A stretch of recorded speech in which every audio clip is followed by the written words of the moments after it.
Rio, kenapa belum mulai belajarnya? Iya, bentar dulu, Kak. Aku main dulu ya, boleh kan? Kamu tuh kok main mulu sih?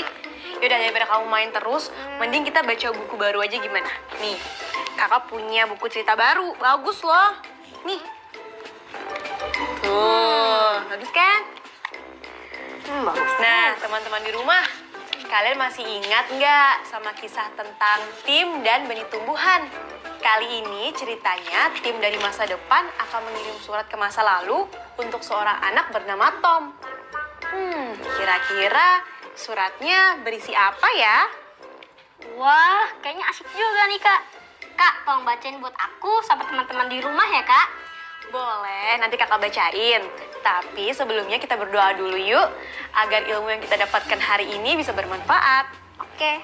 Berdoa dimulai. Berdoa selesai. Amin. Teman-teman, jangan lupa ya, siapkan buku tulis dan buku catatanmu. Oh ya teman-teman, coba perhatikan gambar ini. Sepertinya keran air di wastafel lupa dimatikan. Airnya terbuang sia-sia. Nah, apa yang akan kamu lakukan jika melihat hal ini di rumah kamu? Tulis jawaban kamu di bukumu ya. Karena gambar ini akan berhubungan dengan cerita yang akan kakak bacakan nanti. Nah, sekarang kakak mau baca bukunya. Kamu simak baik-baik, jangan main terus, oke? Iya deh, Kak. Yuk kita mulai. Surat untuk Tom. Matikan lampunya, Tom. Tom mendengar suara Mama berteriak. Mama selalu seperti itu mengingatkan Tom. Tom harus mematikan lampu kamarnya jika tidak dipakai. Tom tidak boleh lupa mematikan keran air di kamar mandi. Tom tidak boleh berlama-lama di depan kulkas. Mama tidak tahu udara akhir-akhir ini sangat panas. Sehingga Tom mendinginkan tubuhnya dengan duduk di depan kulkas yang terbuka. Tom cemberut, ia memilih keluar rumah. Di luar, Tom tidak akan mendengar suara Mama. Tom akan bermain dengan kelinci peliharaannya saja. Tom baru saja duduk di dekat kandang kelincinya. Angin bertiup sepoi-sepoi. Mata Tom mengantuk dan hampir tertidur. Ketika sesuatu menyentuh ujung hidungnya, Tom kaget. Sebuah kartu pos. Siapa yang melemparnya? Tom mengambilnya dengan kesal. Kartu pos bergambar seorang anak laki-laki memakai respirator. Hai Tom. Hah? Anak itu tahu namanya. Tom kaget ketika menemukan namanya pada kartu pos itu. Aku Tim, yang hidup ratusan tahun sesudahmu. Seminggu yang lalu, aku bermimpi tentangmu. Tentang pohon-pohon yang tumbuh subur, juga sumber air yang berlimpah. Di tempatku tidak ada pohon lagi. Air pun sulit didapat. Tom terus membaca. Kamu tahu, untuk keluar rumah, aku harus memakai respirator. Kalau tidak, udara kotor bisa masuk ke tubuhku dan nafasku akan menjadi sesak. Semua itu disebabkan dahulu tidak ada yang mau berhemat energi. Lampu dibiarkan terus menyala, keran air tidak dimatikan, pohon ditebang. Sampai di sini Tom berhenti membaca. Apakah Tim tahu apa yang akan lakukan? Jika tidak berhemat, energi akan habis. Kalau sudah habis, kamu akan merasakan hidup seperti aku. Gelap, penuh polusi yang membuat sakit, dan tidak ada teman. Semua memilih hanya tinggal di rumah. Tom mulai sedih. Aku tunggu balasan suratmu. Letakkan saja di dekat kandang kelincimu dan biarkan angin menerbakannya surat balasanmu. Tom, gawat. itu suara Mama. Tom lupa, ia tadi menyalakan televisi dan belum mematikannya. Mulai hari ini, Tom berjanji tidak akan lupa lagi. Tom tidak ingin mengalami nasib seperti Tim. Nah, itu dia deh cerita pendek surat untuk Tom. Nah, kalau menurut kamu nih, Dek, dalam cerita tadi, kenapa ya mamahnya marah kepada Tom? Karena Tom terlalu berlebihan dalam menggunakan energi untuk hal yang tidak diperlukan. Jadi kan terbuang sia-sia deh. Betul. Terus tadi apa sih, Dek, yang dilakukan Tom di depan kulkas? Oh, itu ya Kak. Masa Tom sengaja berada di depan kulkas untuk mendinginkan badannya dari udara yang panas? Ih, ada-ada aja. Padahal kan seharusnya Tom bisa lebih menghemat. Betul gak Zara?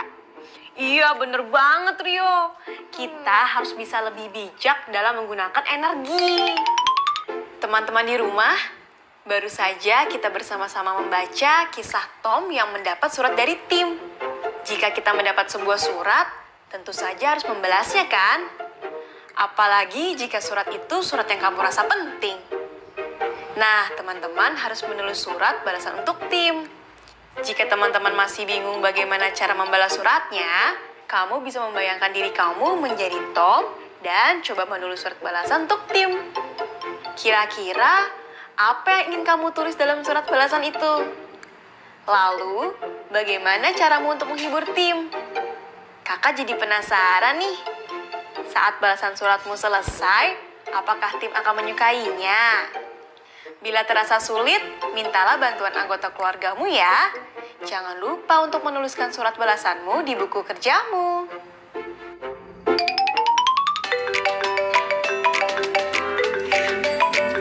Halo? Oh, iya San. Ini Salsa lagi belajar kelompok sama Rio. Iya, sama-sama ya San. Iya, dadah.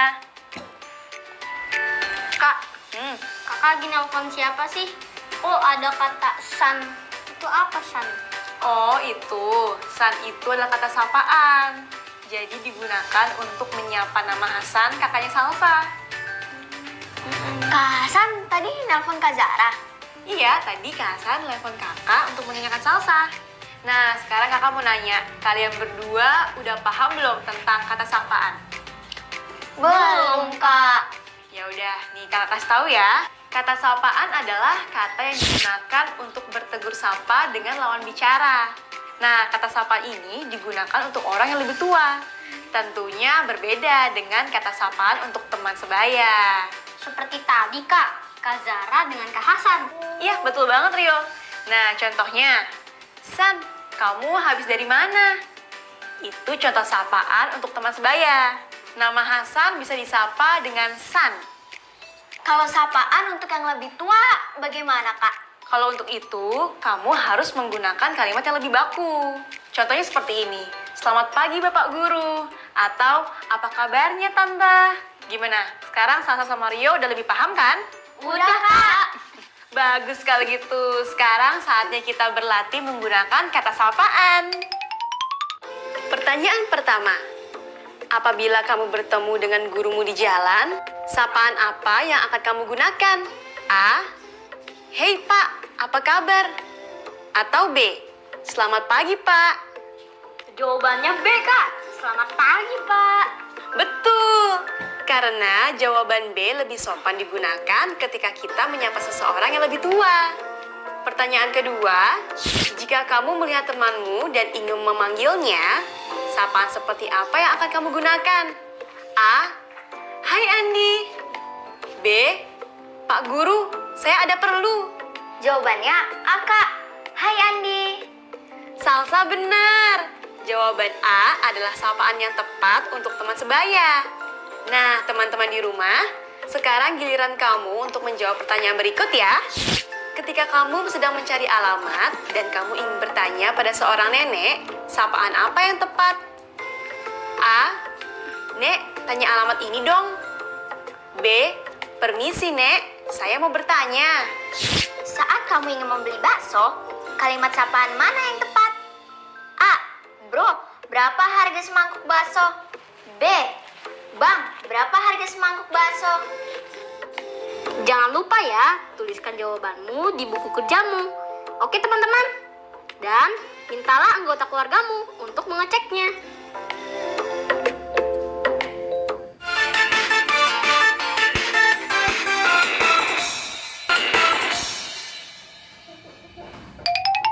Hai teman-teman kelas 4. Gimana belajar hari ini? Lancar kan? Atau jangan-jangan lagi asik main kayak si Rio nih? Dek, kamu lagi ngapain sih? Main terus? Aku lagi main kertas origami, Kak. Aku lagi males belajar nih. Loh, kok gitu? Nggak boleh malas belajar dong. Gimana kalau kita belajar menggunakan kertas origami ini? Mau nggak? Emang bisa, Kak? Bisa dong. Kalau bisa, boleh deh Kak dicoba. Teman-teman di rumah penasaran juga kan? Nah, Kak Zara punya beberapa gambar kertas origami seperti ini. Coba kalian perhatikan dengan seksama ya. Kalian boleh menyalinnya terlebih dahulu di buku latihan masing-masing. Coba kita perhatikan gambar pertama ya. Tabel menunjukkan bahwa gambar persegi nomor 1 yang diarsir penuh dengan warna biru ini memiliki luas 20 cm persegi. Nah, sekarang coba perhatikan gambar kedua. Berapa luas daerah yang diarsir biru? Terus pakai origaminya gimana, Kak? Yuk kita bahas dengan mencoba aplikasikan memakai origami. Perhatikan ya. Jika origami berbentuk persegi ini, kita arsir seluruh permukaannya dengan warna biru bernilai 20 cm persegi, maka berapakah luasnya jika yang diarsir hanya satu bagian seperti ini? Nah, kita coba tarik garis bantu seperti ini ya. Hasilnya dapat kita lihat. Persegi membentuk 4 bagian. Sehingga luas kertas origami yang diarsir warna biru bernilai 1/4 bagian dari luas keseluruhan persegi. Cara menghitungnya jadi begini. 1/4 kali 20 cm persegi sama dengan 1 kali 20/4 atau dibagi 4 sama dengan 20 dibagi 4 sama dengan 5 cm persegi. Bagaimana teman-teman di rumah? Mudah kan? Kakak yakin kalian semua pasti bisa. Jangan lupa dicatat ya cara menghitung luasnya, supaya jika kalian kesulitan bisa melihat kembali catatannya.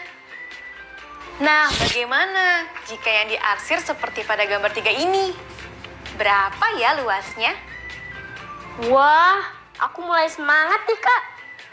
Nah, teman-teman, yuk kita bahas bersama sekarang. Seperti pada gambar 2, dari bagian yang diarsir itu, kita tarik garis bantu. Kali ini garis vertikal, seperti gambarnya. Kita tarik garis seperti ini. Ternyata daerah yang diarsir biru juga bernilai 1/4 bagian, teman-teman. Cara menghitungnya juga sama dengan cara untuk gambar 2. Yuk kita hitung bersama. Begini caranya. 1/4 kali 20 cm persegi sama dengan 1 kali 20/4 atau dibagi 4 sama dengan 20 dibagi 4. Jadi jawabannya adalah 5 cm persegi. Keren! Wah, ternyata luasnya sama dengan luas gambar 2. Sama-sama 5 cm persegi. Nah, tepat sekali. Karena sama-sama 1/4 bagian dari satu kertas origami utuh. Gimana Rio? Sekarang udah paham kan? Oh, udah paham, Kak. Kalau kita memperhatikan dengan baik, ternyata mudah juga ya, Kak. Betul. Fokus adalah kunci utama biar kita paham dengan materi yang disampaikan. Kakak yakin kalian semua juga pasti sudah paham. Rio dan teman-teman di rumah, kalian tahu tidak berapa banyak biaya pemakaian listrik di rumah masing-masing? Terus, kalian tahu juga tidak kita mendapatkan sumber listrik itu dari mana? Nah, kakak ada informasi nih buat menambah pengetahuan kalian. Jadi, untuk dapat menggunakan peralatan elektronik di rumah, kamu membutuhkan arus listrik, bukan? Nah, listrik ini dibeli dari pemerintah melalui badan usaha milik negara atau BUMN yang bernama Perusahaan Listrik Negara atau PLN. Besarnya biaya yang dibayarkan pada PLN tergantung dari jumlah pemakaian listrik tiap rumah. Saat ini PLN telah menyediakan layanan prabayar. Prabayar ini artinya pelanggan perlu membeli listrik terlebih dahulu dalam bentuk pulsa atau token sebelum dapat menggunakannya. Maksudnya bagaimana, Kak? Ya, maksudnya untuk bisa menyalakan listrik di rumah, kita harus membeli listrik dalam bentuk pulsa atau token terlebih dahulu. Contohnya bagaimana, Kak? Misalnya, dengan nominal Rp100.000, pelanggan dapat membeli 66,2 kWh, di mana 1 kWh itu sama dengan 1000 watt. Jika kita bulatkan ke dalam satuan terdekat, maka kita mendapat daya sebesar 66 kWh untuk setiap pembelian token listrik dengan nominal Rp100.000. Oh, jadi intinya kita beli dulu token listriknya, baru arus listriknya bisa dipakai. Begitu ya, Kak? Betul sekali. Nah, kamu tahu nggak berapa lama kira-kira listrik 66,2 kWh ini dapat digunakan di rumah? Nggak tahu, Kak. Emang bisa dihitung ya? Bisa dong. Kakak kasih contoh perhitungannya ya. Misalnya, sehari-hari keluarga di rumah menggunakan listrik sebesar 1600 watt hour. Kita bisa ubah satuannya menjadi kWh. Ingat, 1000 watt sama dengan 1 kWh. Jadi, 1600 watt sama dengan 1,6 kWh. Nah, untuk memudahkan perhitungannya, kita dapat bulatkan 1,6 kWh ke satuan terdekat, yaitu menjadi 2 kWh.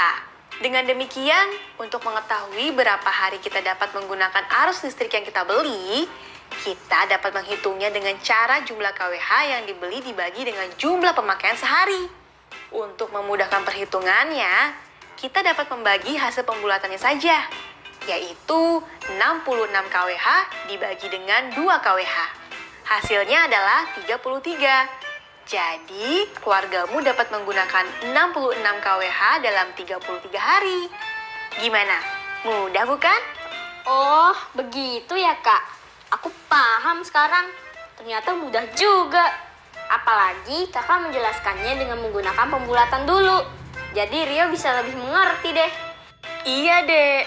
Dengan menggunakan pembulatan, kita dapat melakukan penaksiran atau perkiraan dengan lebih mudah. Dek, kamu lagi ngapain sih? Ini nih, Kak. Aku sedang melakukan pembulatan daya listrik ke satuan terdekat. Oh, emangnya kamu masih ingat caranya? Ingat dong, Kak. Coba contohin gimana pembulatannya. Oh, oke. Teman-teman, yuk kita coba lakukan pembulatan ke satuan terdekat bersama. Teman-teman, kita diminta untuk membulatkan daya listrik ke satuan terdekat yang diperoleh dari pembelian listrik prabayar sesuai nominal. Coba kita lihat data di nomor 1. Nominal rupiahnya 20.000. Daya yang didapat 13,6 kWh. Nah, pembulatan daya ke satuan terdekatnya, kita lihat angka di belakang koma, yaitu 6. Maka pembulatan ke satuan terdekatnya menjadi 14 kWh. Hebat! Bagaimana dengan data nomor 2? Pada nomor 2 dengan nominal Rp50.000 mendapatkan daya sebesar 33,1 kWh. Dibulatkan menjadi 33, Kak. Nah, teman-teman, coba perhatikan data nomor 3 sampai 5. Pembulatannya menjadi seperti ini. Catat ya. Nah, sekarang Kak Zara punya data pemakaian listrik di beberapa rumah nih. Coba teman-teman bulatkan pemakaian listrik di masing-masing rumah pada lingkungan perumahan ini. Setelah itu, pilih nominal pada tabel pertama yang akan mencukupi pemakaian listrik untuk 1 bulan dan untuk 1 kali pembelian. Nah, teman-teman, jangan lupa dicatat dulu ya.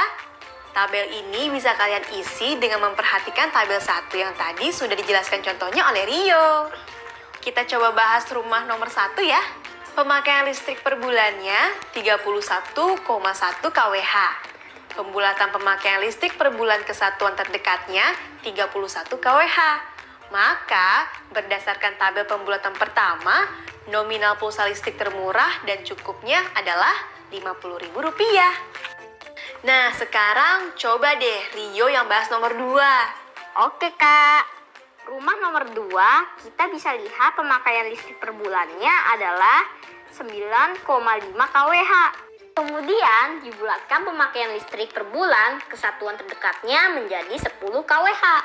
Jika dilihat pada tabel pembulatan sebelumnya, daftar daya terendahnya adalah 13,6. Berarti perkiraan nominal pulsa listrik termurah dan cukupnya adalah Rp20.000. Begitu kan Kak?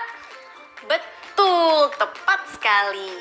Nah, untuk soal ketiga sampai kelima, kalian bisa kerjakan sendiri ya teman-teman. Jika kesulitan, bisa minta bantuan orang tua atau diskusi dengan teman belajarmu ya. Jangan sungkan untuk bertanya. Selamat berlatih. Teman-teman, jangan lupa ya mencatat judul cerita yang sudah kita baca hari ini. Seperti hari ini, kita sudah membaca cerita pendek berjudul Surat untuk Tom. Karena cerita ini, kita semua jadi diingatkan kembali jika kita menyayangi bumi ini, bisa dimulai dengan bersikap hemat dalam menggunakan energi dan menjaga lingkungan.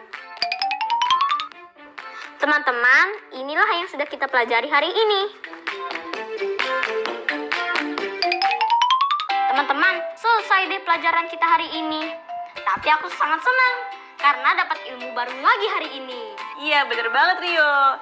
Dan jangan lupa untuk selalu menghemat energi listrik dan air ya untuk masa depan kita. Sampai jumpa lagi teman-teman. Dah.